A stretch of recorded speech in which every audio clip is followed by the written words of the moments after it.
તો આ તરફ 2 દિવસના વિરામ બાદ નવસારીમાં વરસાદ વરસ્યો છે। દક્ષિણ ગુજરાતમાં સવારથી વરસાદી માહોલ અને એવામાં નવસારી અને સુરતમાં વરસાદ જોવા મળી રહ્યો છે। નવસારી શહેરમાં પણ 2 દિવસના વિરામ બાદ વરસાદની શરૂઆત થઈ છે।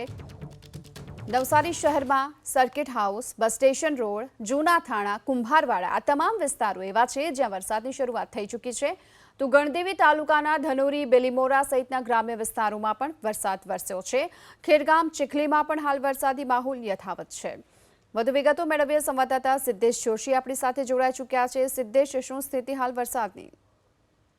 જે નવસારીમાં વહેલી સવારથી જ વાદળછાયા વાતાવરણ બાદ અચાનક જ વાતાવરણમાં પલટો આવ્યો હતો અને નવસારી જિલ્લાના 6 તાલુકાઓમાં અત્યારે ધોધમાર વરસાદ વરસી રહ્યો છે।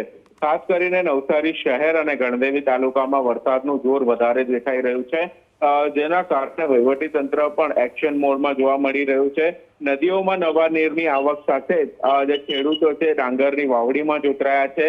નીચાણવાળા વિસ્તારોમાં પણ નગરપાલિકાની ટીમ અત્યારે ફરી રહી છે, જેથી કરીને જો પાણી ભરાય કે વોટર બ્લોગિંગની સમસ્યા આવે તો એને માટે પણ તાત્કાલિક કામગીરી કરવામાં આવશે।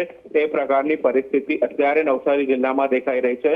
છેલ્લા અડધો કલાકથી નવસારી શહેરમાં પણ ધોધમાર વરસાદ વરસી રહ્યો છે, જેના કારણે વાતાવરણમાં ઠંડક પસરી છે। જી આભાર આપનો આ સમગ્ર માહિતી બદલ। તો નવસારીમાં હાલ વરસાદી માહોલ યથાવત છે।